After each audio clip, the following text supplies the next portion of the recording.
সমস্যা সমস্যা জাহাপানা, গম্ভীর সমস্যা। ইংরেজ বণিকদের নজর পড়েছে মুর্শিদাবাদের ওপর। আপনি এরকম নিশ্চিন্তে আছেন? আহা, ওদের যদি নজর পড়েই থাকে তবে নজর ঘুরিয়ে দেওয়া যাবে। ইংরেজ বণিকেরা মুর্শিদাবাদে বাণিজ্য করার জন্য ঘাঁটি গাড়তে আসছে, আর আর আপনি তাদের এত সহজে সরিয়ে দেবেন বলছেন? আমার মগজে কত কি বুদ্ধি গজগজ করে সেটা কি তুমি জানো না? তা আবার জানি না, কিন্তু এবার কি বুদ্ধি বের করলেন বলুন দেখি জাহাপানা। জানতে পারবে, সব জানতে পারবে। তার আগে বলো দেখি, কোন রাজ্যের খাজনা আদায় বাকি? আগে জাহাপানা কৃষ্ণনগরের। বটে, কিন্তু কারণটা কি? মহারাজ কৃষ্ণচন্দ্র নাকি প্রজা কল্যাণমুখী কাজে অর্থ ব্যয় করেন। প্রজাদের ভালো করতে গিয়ে আমাদের অবস্থা একেবারে কালো করে দিচ্ছে। চিন্তা নেই, এবার এই প্রজাদের ভালো করতেই এমন দুজনকে কৃষ্ণনগরে পাঠাবো যারা ছুঁচ হয়ে ঢুকবে আর ফাল হয়ে বেরোবে। আজ যেন মনে হচ্ছে মহারাজ বেশ খানিক চাপে আছেন। থাক মন্ত্রীমশাই, এই চাপ কমানোর জন্য আপনাকে আর খাপ খুলতে হবে না, শেষে হিতে বিপরীত হয়ে যাবে। তোমরা থামবে এবার? ঠান্ডা মাথায় আমাকে একটু ভাবতে দাও দেখি। কিন্তু আপনার ভাবনার গতি প্রকৃতি তো আমরা কিছুতেই ঠাহর করতে পারছি না। কোনো বাইরের শত্রুর আক্রমণ নাকি প্রজা অসন্তোষ মহারাজ? নবাব খবর পাঠিয়েছেন দুজন ইংরেজ বণিক এই এলো বলে। আমি যে কি করি। গুড আফটারনুন মহারাজ। আমরা মুর্শিদাবাদ থেকে স্ট্রেইট আপনার কাছে চলে এলাম। দিস ইজ ফর ইউ মহারাজ। আমার জন্য প্রীতি উপহার করেছেন কি? এই না মানে এটা তো সেই একেবারে ফিরিঙ্গি দেশ থেকে। যা পাচ্ছেন নিয়ে নিন মহারাজ, পছন্দ না হলে আমি তো আছি, আমাকে না হয় পত্রপাঠ সব চালান করে দেবেন। সাধে কি বলে, চোরের মন বোঁচকার দিকে। এনিওয়ে, আমি এবার একটা গুড নিউজ দেব সবাইকে।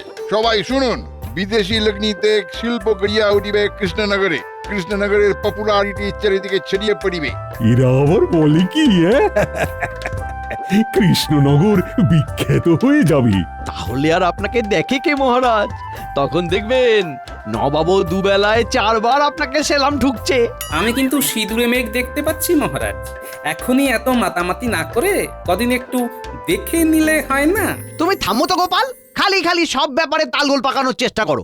হ্যাঁ গোপাল, এবার ভুলভাল ভাবা বন্ধ করে ওদের তালে তাল মেলাও। বড় যা বুঝছি তাতে কৃষ্ণনগরের ভালো বই খারাপ হবে না। দেখুন কি হয়। তবে একবার লেজে গোবরে হয়ে গেলে কান্নাকাটি করা ছাড়া আর কোনো উপায় থাকবে না মহারাজ।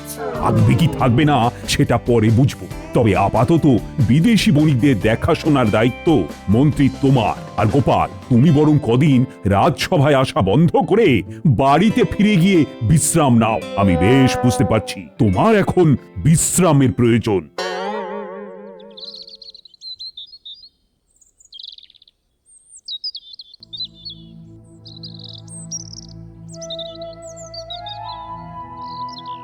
কই গো গিন্নি, কই দেখি কি রেধে বেড়ে রেখেছো, দাও দেখি। কদিন পরে খাওয়া দাওয়া আদৌ জুটবে কিনা কে জানে। ঘরেতে ঢুকতে না ঢুকতে খাই খাই করছো। বলি ব্যাপারটা কি বলো তো?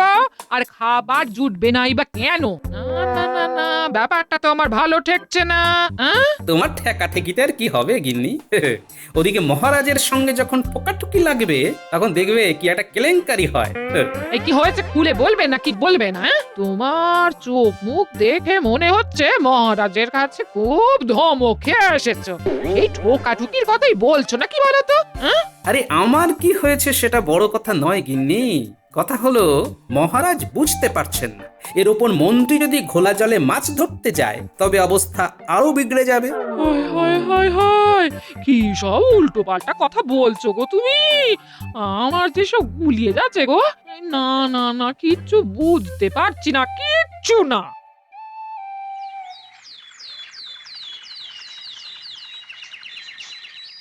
ইউ মন্ত্রী, তুমি আমাদের কৃষ্ণনগর ঘুরাইতে পারিবে? তুমি আমাদের হেল্প করিলে আমরা তোমাকে মোটা পুরস্কার দিব, মোহর দিব।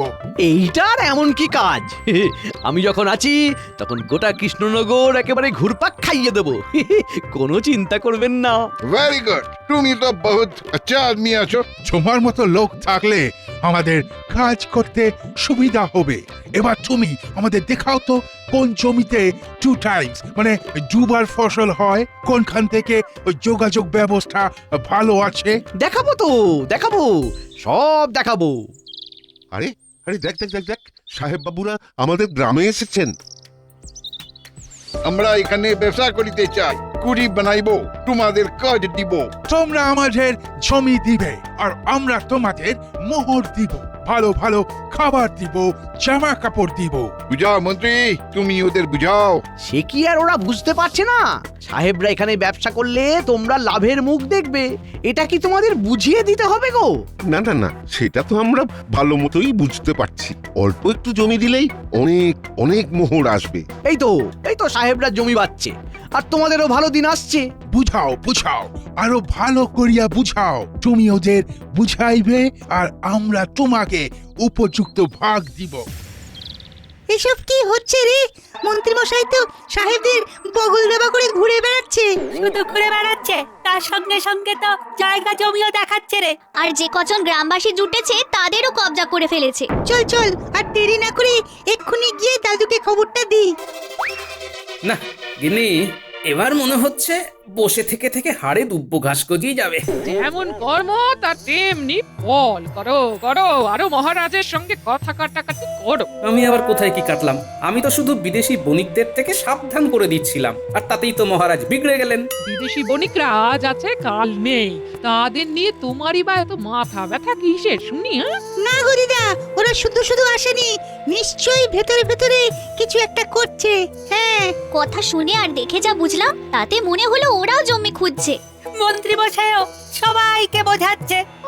তোরা বলে কয়ে ওই বণিকদের একবার এদিকে নিয়ে আসতে পারলি না, তাহলে তো আমাদের কপাল খুলতো।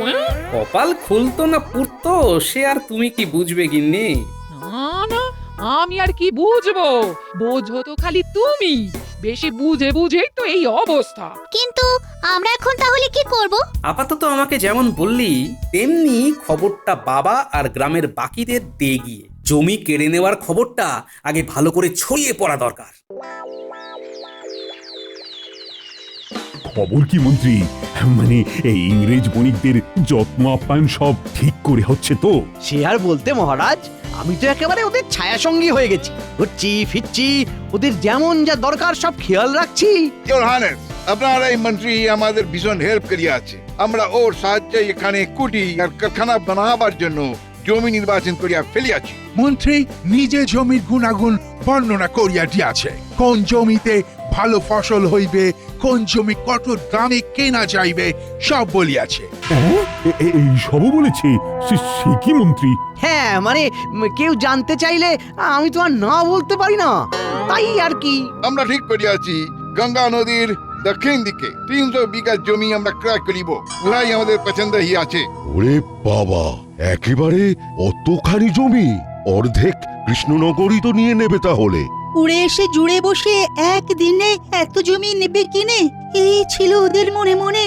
না না না, জমির পরিমাণ আর অবস্থান শুনে তো আমি অবাক হয়ে যাচ্ছি। এত জমি দেওয়া যাবে কি করে? দিব না বললে তো হইবে না ইওর হাইনেস। আপনি না বলিলে আমরা প্রজাদের কাছে গিয়ে বলিব যে মহারাজা তাদের ভালো চায় না। আর আমরা প্রজাদের উপহার দিয়া এমন ব্যবস্থা করিয়াছি যে প্রজারা আমাদের কথা শুনিবে। মন্ত্রীর সঙ্গে জমির দাম লইয়া দরদস্তুর করা হইয়া গিয়াছে। আমরা যথাসময়ে আসিয়া ডিল ফাইনাল করিব।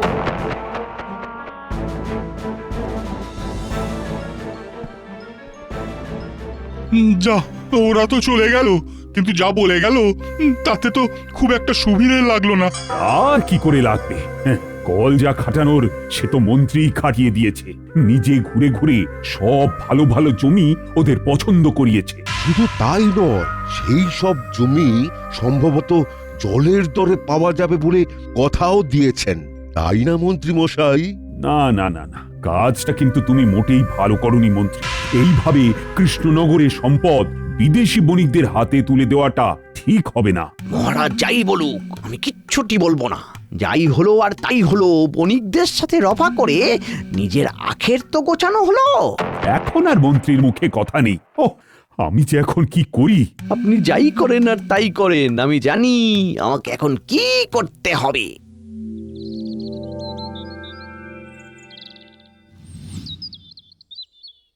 এই যে সবাই হাত গুটিয়ে থাকলে হবে না বাপ, বাঁশ গাছের শুকনো ডাল নিয়ে এসে পুরো জায়গাটা ঘিরে ফেলতে হবে। এই তো আমরা কাজে লেগে পড়েছি। একটু সময় দিন, ঠিক ঘিরে ফেলবো। তবে আমাদের যে মোহ দেবেন বলেছিলেন সেটা তো এখনো পেলাম না। আরে ওহো, সেসব কি পালিয়ে যাচ্ছে নাকি? পাবি সব পাবি, এখন কাজের কাজটা কর দেখি। না না, আমরা আমাদের জমি ছাড়বো না, কিছুতেই না। জমি চলে গেলে আমরা খাবো কি? ওই সব জমি ওই ইংরেজ বণিকদের হাতে তুলে দিলে আমরা তো সব পথের ভিখারি হয়ে যাব। এই জমিতে সোনা ফলে, তাই আমরা সেই সোনার ভাগ ছাড়বো না। সোজা কথায় কাজ না হলে কাজ কি করে করাতে হয় সে তো আমার ভালোই জানা আছে। এই তোরা দাঁড়িয়ে দাঁড়িয়ে দেখছিস কি? ভাগা ওদের, ভাগা। এইরকম লোক থাকলে আমাদের সমস্ত এলাকা দখলকারীতে কোনো প্রবলেম হইবে না। কেউ আমাদের কিচ্ছুটি করতে পারবে না। বণিক তারাও দেশ বাঁচাও, আমরা আমাদের জমি ছাড়বো না। এই অনাচার আমরা হতে দেব না, কিছুতেই না। না, আমরা বিদেশি বণিকদের ভরসা করি না। এই যাও তো, এখানে গলাবাজি করে মাথা খারাপ করো না। ভাগো এখান থেকে, যাও।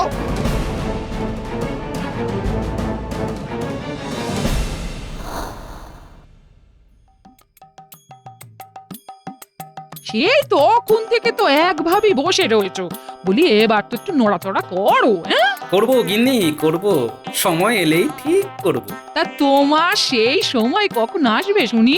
এই তো এলো বললে।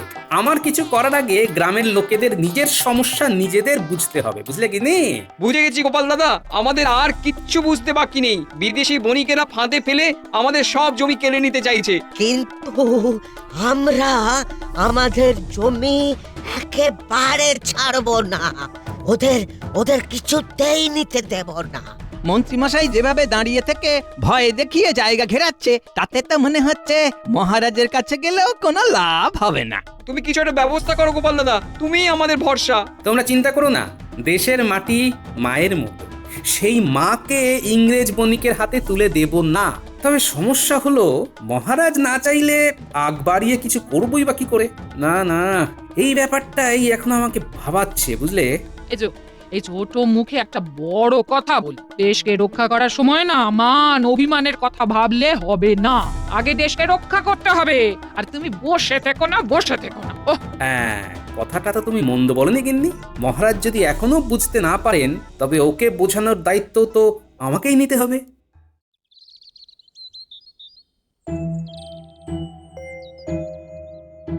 সেই তখন থেকে দেখছি আপনি আনচান করছেন, মনে হচ্ছে কিছু একটা কথা বলতে চেয়েও বলতে পারছেন না। কি হলো মহারাজ? তুমি ঠিকই ধরেছো রানী। একটা আফসোস এখন আমায় কুড়ে কুড়ে খাচ্ছে। কি আফসোস? গোপালকে রাজসভা থেকে তাড়িয়ে দিয়ে কাজটা সেদিন আমি ঠিক করিনি। গোপাল থাকলে ওই বরং ইংরেজ বণিকদের তাড়িয়ে দিত। আসলে আমি ওই বণিকদের হাবভাব দেখে এমন অভিভূত হয়ে পড়লাম তখন।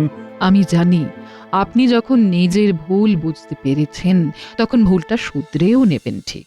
তবে আমি বলি কি, এখন ভুল ঠিক ভেবে লাভ নেই, বেশি সময় নেই। গ্রামবাসীরা মুশকিলে পড়েছে, তাই ওই বণিকদের কৃষ্ণনগর ছাড়া করতে এখন বরং মিলেমিশে কাজ করতে হবে আমাদের। তুমি এসেছো গোপাল, তোমাকে দেখে আমার যে কি আনন্দ হচ্ছে, কিন্তু তার সঙ্গে মনটাও তো আনচান করছে। কৃষ্ণনগরে যে ভারী বিপদ, আর এই বিপদের মুখে আমাদের ঠেলছে আর কেউ নয়, স্বয়ং নবাব, মহারাজ নবাব। সেটা কি করে গোপাল? এটা বুঝতে পারলেন না? বণিকরা যে আমাদের কৃষ্ণনগরে আসছে, এই সংবাদটা কিন্তু আপনি নবাবের কাছ থেকেই পেয়েছেন। হ্যাঁ, তাই তো পেয়েছি। ওই বণিকরা নিশ্চয়ই মুর্শিদাবাদেই এসেছিল বাণিজ্য করতে। সেখানে যাতে কোনো অশান্তি না হয়, তাই ওদের দায় এই আপনার ঘাড়ে চাপিয়ে দিয়েছে। তাহলে এখন আমরা কি করব? তাই যেখানকার সমস্যা সেটা সেখানেই ফেরাতে হবে মহারাজ। হ্যাঁ, ঠিক বলেছ গোপাল। কৃষ্ণনগরে ইংরেজ বণিকদের অনুপ্রবেশ আটকাতেই হবে। কিন্তু বণিকরা তো আর এমনি যাবে না, আর ওদের নামে যে নবাবকে নালিশ করব সেটিও হবে না। নবাবের হাতও ওদের মাথার উপর আছে। কি করা যায় এখন?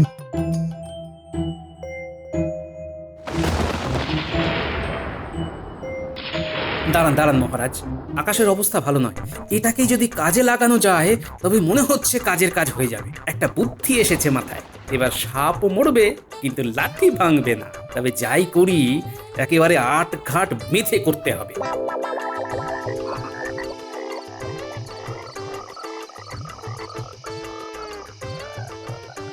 যাই দেখি ইংরেজ বণিকদের খাতির করার মতো কিছু হাতে গরম পাওয়া যায় কিনা।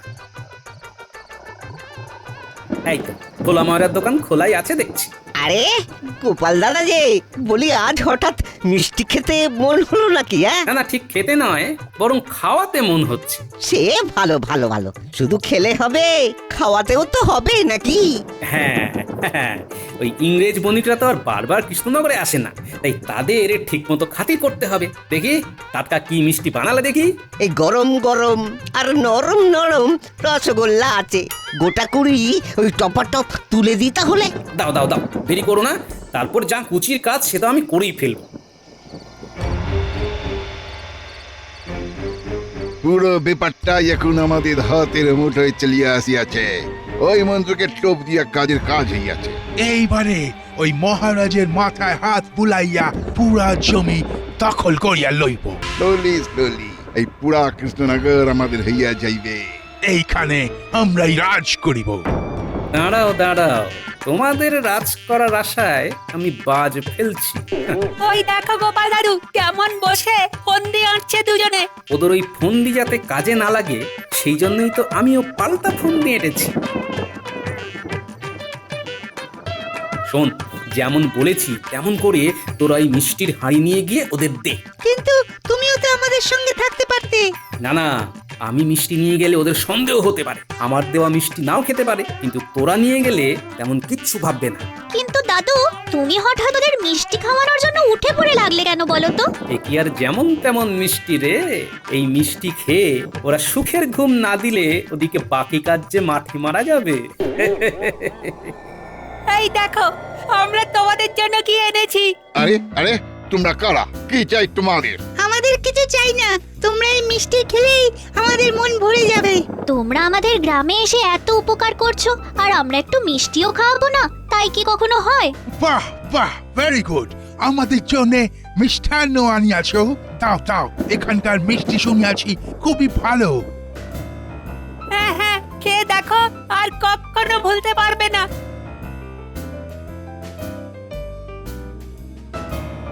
এই মিষ্টি খেয়ে এক্ষুনি ওরা ঘুমিয়ে পড়বে, আর এই ফাঁকে ওদিকের কাজটা সেরে ফেলতে হবে। ওরা জেগে থাকলে মাঠে গিয়ে কাজে বাধা দিতে পারতো, এখন আর সেটি হবে না। এতক্ষণে নিশ্চয়ই আমার কথা মতো পুটির বাবা লোকজন নিয়ে কাজে লেগে পড়েছে। সবাই এক জায়গায় জড়ো না হয়ে চারিদিকে ছড়িয়ে পড়ো, সব দিকেই খুঁড়ে খুঁড়ে গর্ত করে ফেলতে হবে। কিন্তু এত খোঁড়াখুঁড়ি করে কি হবে গোপাল দাদা? নিজেদের জমি নিজেরাই খুঁড়ে খুঁড়ে নষ্ট করব? এমনটা না করলে যে নিজেরাই পরে গর্তে পড়বে। যাই, ওদিকটায় কি করছে সবাই দেখি। এই যে গোপাল দাদা, যেমন বলেছিলে ঠিক তেমন করেই খুঁড়ে রাখছি। হ্যাঁ হ্যাঁ, ব্যাস ব্যাস ব্যাস, এরকম করে রাখলেই হবে। তবে বেশ অনেকটা জায়গা জুড়ে খুঁড়তে হবে, বুঝলে? তুমি ভেবো না গোপাল দাদা, আমরা ঠিক করে নেব। তুমি যখন আমাদের ভালোর কথা ভেবে এইরকম করতে বলছো, আমরা কাজ গুছিয়ে দেবো। হ্যাঁ, এটাই তো চাই। বৃষ্টি নামার আগে ঝটফট সব সেরে ফেলো। না না, তাড়াতাড়ি হাত চালাও সব। এই তো কাজ প্রায় শেষের মুখে, মোটামুটি যেমন যা গর্ত হয়েছে তাতে কাজ হয়ে যাবে তো। হ্যাঁ হ্যাঁ, তোমরা যতটা যা করার করো, বাকি কাজ প্রকৃতিই করে দেবে।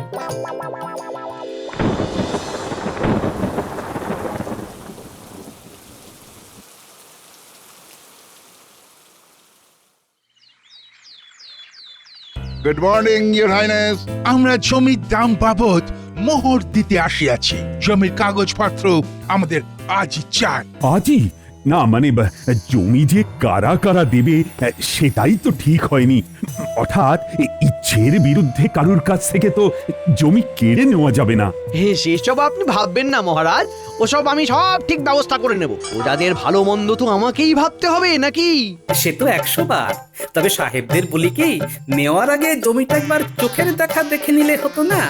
না দেখে জমি হস্তান্তর করাটা কি ঠিক হবে? Good point. চলো তাহলে আরেকবার দেখিয়ে লইতে ক্ষতি নাই। এই মরেছে, পেটুক গোপালটা আবার নতুন কোনো ফন্দি আসছে না তো? চলো তাহলে সবাই মিলেই একবার জমি পরিদর্শনে যাই। হ্যাঁ হ্যাঁ, চলুন মহারাজ।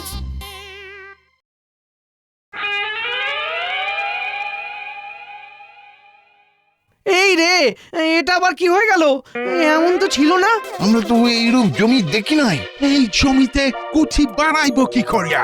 এটা তো তেমন কিছু নয়, বৃষ্টির জল জমে এইটুকু হয়েছে, তাও তো এখনো বন্যার জল ঢোকেনি। তাহলে আর দেখতে হবে না, সব ভাসিয়ে নিয়ে চলে যাবে। সে কি, এই জমি এরূপ? তবে মন্ত্রী মশাইয়ের কাজ আছে বলতে হবে। দেখে দেখে বণিকদের এরকম নিচু একটা জমি গছিয়ে দিয়েছেন। এইটা তুমি ঠিক করিলে মন্ত্রী। দাও দাও দাও, আমরা যে অগ্রিম তোমাকে দিয়েছি উহা ফেরত দাও। তাই নাকি মন্ত্রী? তার মানে ভেতরে ভেতরে এই সবও করে ফেলেছো তুমি? না মানে আমি তো মানে মানে এক্ষুনি সব বের করে দাও বলছি, বাকি ব্যবস্থা পরে হচ্ছে তোমার। তুমি মোহর ফেরত না দিলে আমরা নবাবকে বলিয়া তোমাকে হাজতে ভরিব। দেখলেন মহারাজ, আমার ষষ্ঠ ইন্দ্রিয় ঠিক নবাবকে বলবে, মানে নবাবের সাথে এদের যোগ আছে। তাই তো দেখছি। তবে এরকমই চোটপাট নবাবের ওপরও করুন গিয়ে সাহেব, কারণ ব্যবসা করার সেরা জায়গা তো মুর্শিদাবাদে, গঙ্গার তীরে। নবাব সেটা দেবে না বলেই আপনাদের এখানে পাঠিয়েছে। তাই নাকি? তবে তো নবাব আচ্ছা চাল চালিল। না না না না না, নেভার, উহাকে ছাড়া চলিবে না। আমরা এক্ষুনি মুর্শিদাবাদে যাইয়া ওখানে কুটি স্থাপনের ব্যবস্থা করিব।